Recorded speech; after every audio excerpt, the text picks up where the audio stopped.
Hello मेरे प्यारे दर्शक, कैसे हैं आप? आशा करता हूँ अच्छे होंगे, स्वस्थ होंगे। आज हम आए हुए हैं Badli school, government boys senior secondary school, जिसमें प्राइज़ डिस्ट्रीब्यूशन है और आप भी मेरे साथ प्राइज़ डिस्ट्रीब्यूशन का आनंद लें। जोन 10 से कल्चरल एक्टिविटी और स्पोर्ट्स में ये प्राइज़ डिस्ट्रीब्यूशन है और पूरे स्कूल को अच्छी तरह सजाया गया है। जो मेरे टीचर्स भाई और बहन और मुझे अपने सीनियर्स भी दिखाई दे रहे हैं और पेरेंट्स। अखिलेश सर ने बहुत कुछ समझा दिया, बहुत कुछ कहने की आवश्यकता नहीं है। एक चीज बस मुझे कहने की आवश्यकता महसूस हो रही है, वो भी इसलिए क्योंकि ये स्पोर्ट्स डे है और वो चीज ये है कि अंतरिक्ष में हमने दुनिया के लगभग सभी बड़े देशों के बराबर काम कर लिया। अंतरिक्ष में दुनिया के लगभग सभी देशों के बराबर काम कर लिया। एग्रीकल्चरल आउटपुट में भी हमने दुनिया में दूसरे या तीसरे नंबर पे हैं। दूध के उत्पादन में भी शायद हम पहले या दूसरे नंबर पे हैं दुनिया में। इंसानों के नंबर में तो पहले चीन था, आज लगभग हम चीन के बराबर हैं और अगले 1-2 वर्ष में शायद हम चीन को पीछे छोड़ देंगे। लगभग हर फील्ड में पिछले 10-15 साल में हमने अच्छी तरक्की की। ये फील्ड जिसके लिए मैं आज यहाँ माइक थाम के खड़ा हूं, अभी थोड़ा पिछड़ा हुआ है। कौन सा फील्ड? स्पोर्ट्स का फील्ड। 1920 आज से करीब 100-104-5 साल पहले was the first year when India sent a contingent to the Olympics। 1920 में 6 सदस्यों की एक टीम हमने ओलंपिक्स में भेजी थी, खाली हाथ लौट आए थे। ठीक है, फिर करीब 1930-32 से हमारी हॉकी टीम जब से ओलंपिक्स में जाने लगी, तब से लेकर लगातार हम हॉकी में तो गोल्ड मेडल लेकर आते रहे। करीब 30-40 वर्ष लगातार हमारे देश ने हॉकी में गोल्ड मेडल ओलंपिक्स में जीते। उसके अलावा कुछ बहुत खास कर नहीं पाए। जो 1920 में पहला कंटिजेंट हमने भेजा था, जो कोई भारतीय, एकल भारतीय, अकेला खिलाड़ी जो पहला कोई भी मेडल ओलंपिक में जीत पाया 1920 के बाद, कब हुआ?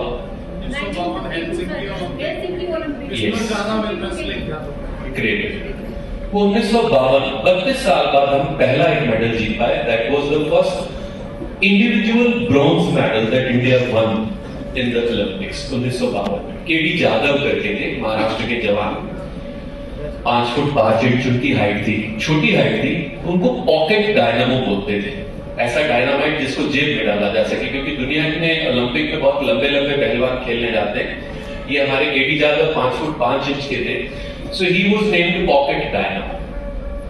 कॉलेज में जब उन्होंने बताया अपने पीटी साहब को कि साहब मैं हॉकी खेलता हूं और मैं गांव में अखाड़े में अच्छा करता हूं, तो उनके कद को देखकर उनको बता दिया गया, चलो चलो कहां तुम हॉकी को कुश्ती लड़ोगे। प्रिंसिपल साहब के पास गए कि साहब मैंने ये मेडल्स जीते हैं अभी तक अपने गांव में, अपनी तहसील में। प्रिंसिपल साहब ने तरस खा के चलो लड़के को देख लेते हैं। कोच साहब से कहा कि साहब इनकी कुश्ती में आप ट्रेनिंग करवाइए, तो देखते हैं क्या होता है। तो स्टेट से फिर नेशनल से फिर इंटरनेशनल, और करते करते ओलंपिक्स पहुंचे। और जब 1952 में पहला ब्रॉन्ज जीता, आज जब क्रिकेट टीम हमारी जीत कर आती है तो BMW और मर्सिडीज की लाइन इंदिरा गांधी टर्मिनल पे बाहर लग जाती है स्वागत करने के लिए। आप जानते हैं कोल्हापुर जो उनका शहर था, उससे 100 बुग्गियों में लोग भरकर आए केडी जाधव का स्वागत करने के लिए देश में। So that was the first. ये 1952 की बात है। पहली महिला को पहला कोई पदक जीतने में कितना समय लगा होगा? कब जीता किसी महिला ने कोई पदक? 2000 में 1996 अटलांटा ओलंपिक, कर्णन मल्लेश्वरी। लेकिन वो भी क्या था? ब्रॉन्ज ही था। और किसी इंडिविजुअल ने अगर कोई पहला गोल्ड जीता ओलंपिक्स में, आप देखिए कहां 1952, फिर 1996, फिर 2000 में क्या हुआ? 2000 में क्या हुआ? 2000 में कर्णम मल्लेश्वरी ने ई ब्रॉन्ज मेडल जीता। फिर शायद 2008, अगर मैं बहुत अच्छे से याद कर पा रहा हूं या नहीं, शायद 2008 में अभिनव बिंद्रा ने पहला स्वर्ण पदक देश के लिए जीता। हमने पार्टिसिपेट करना कब से शुरू किया था? 1920 में, और पहला रजत हम लेकर आए 1952 में, और पहला इंडिविजुअल गोल्ड लेकर आए 2008। आप देख रहे हैं पदकों का कितना अकाल है ओलंपिक्स में हमारे देश में। और फिर 2008 के बाद 2009, 10, 11, 12, 13, 14, 15, 16, 17, 18, 19, 20, 21 तो गिने जा सकते हैं। और आप जानकर हैरान होंगे, जितने कुल पदक स्वर्ण, रजत, कांस्य मिलाकर हम अब तक जीत कर आए हैं ओलंपिक्स में, उतने पदक एक अमेरिका किसी एक ओलंपिक में उससे ज्यादा पदक जीत कर लेगा। रशिया, चाइना, अमेरिका 1920 से 2022-23 तक जितने हमने मेडल जीते हैं आज तक इतिहास में, 100-125 साल में, उतने मेडल अमेरिका जैसा देश जिसकी जनसंख्या हमसे आधी से भी कम है, वो एक ही ओलंपिक में उठा के ले जाता है। और कभी कभी तो शर्मिंदगी तब होती है जब उनका कोई एक खिलाड़ी 2 या 3 या 4 स्वर्ण पदक एक ही ओलंपिक में जीत लेता है। माइकल फेल्प्स का नाम सुना है? स्विमर है कि रेसलर है? स्विमर। एक ओलंपिक में 2-2, 3-3 गोल्ड मेडल जीत के, 4-4 गोल्ड मेडल जीत के लेके।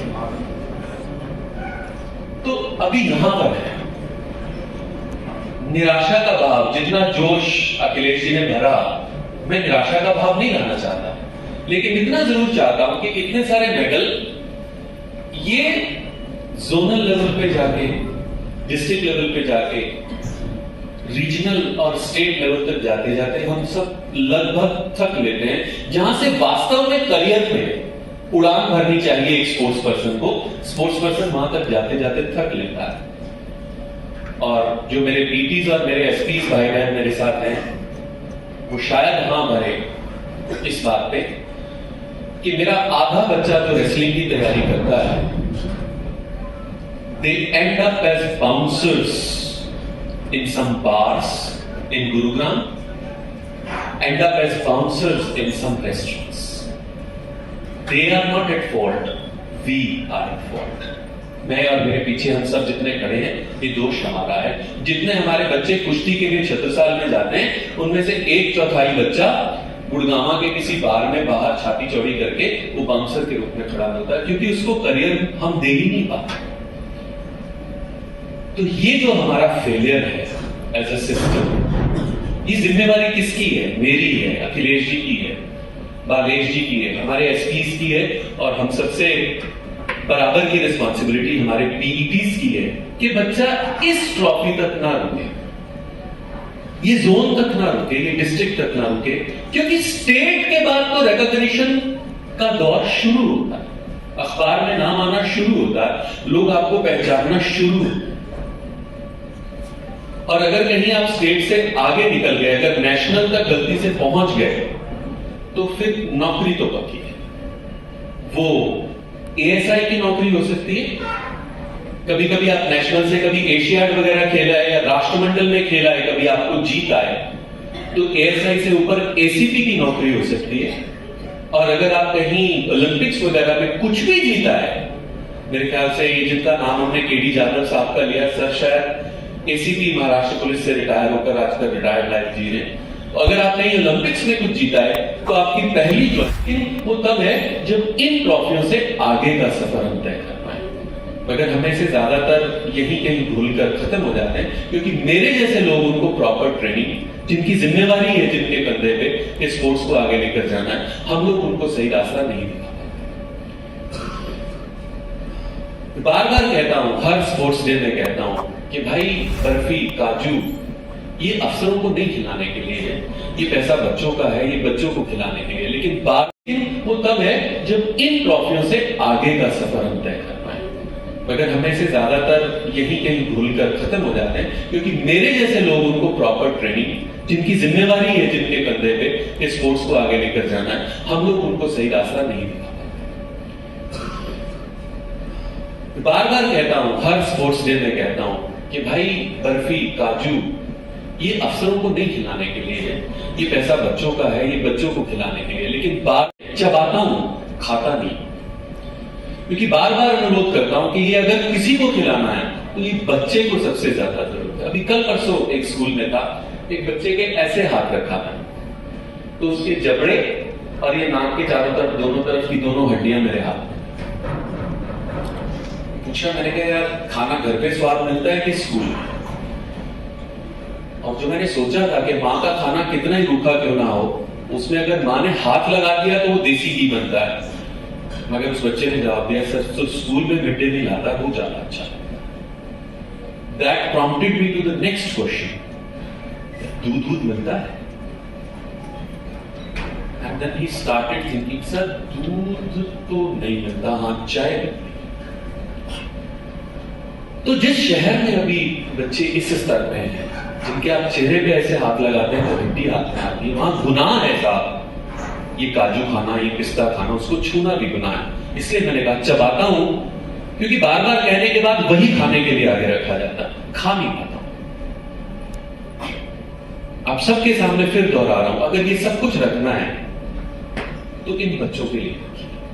आपके स्कूल में मैं कभी आऊं, आपके स्कूल में आपके डीडी साहब कभी आए, never present us. We are not hungry for these pistachio nuts and cashew nuts. सबके घर में ईश्वर ने, सरकार ने, सिस्टम ने इतना दे दिया है कि अब हम मास्टर ही नहीं है वो वाले पुराने जमाने वाले जो साइकिल पे पीछे टिफिन टांग के आगे टिफिन लटका के जाते थे। अब ईश्वर ने, सरकार ने, सिस्टम ने हम सबको बहुत दे दिया, सबके पेट भरे हुए। तो अगर आप में से किसी को कुछ करना है तो अपने बच्चों के लिए, ठीक है ना, कोशिश करिए कि आगे से हम लोग आप लोगों के स्कूल में आए तो चाय का कप जरूर उसकी दरकार है, कभी कभी हम भी थके होते हैं, चाय के कप की दरकार है, पानी पीने की इच्छा होती है, but never these cashews and bananas, ठीक है ना। अगर मन में कभी आए तो ये चापलूसी छोड़ के उन बच्चों के बारे में सोचें और 2 मुट्ठी बादाम किसी गरीब घर के बच्चे के हाथ में पकड़ाएं, वो खाएगा तो अलग ही होगा।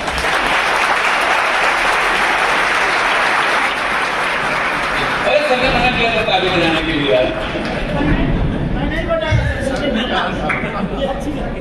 तो अपना फर्ज याद रखिए कि इन ट्रॉफीज से आगे लेकर जाना है उन बच्चों को। इनका करियर इन भारी भारी वाली ट्रॉफीज के साथ खत्म नहीं करना।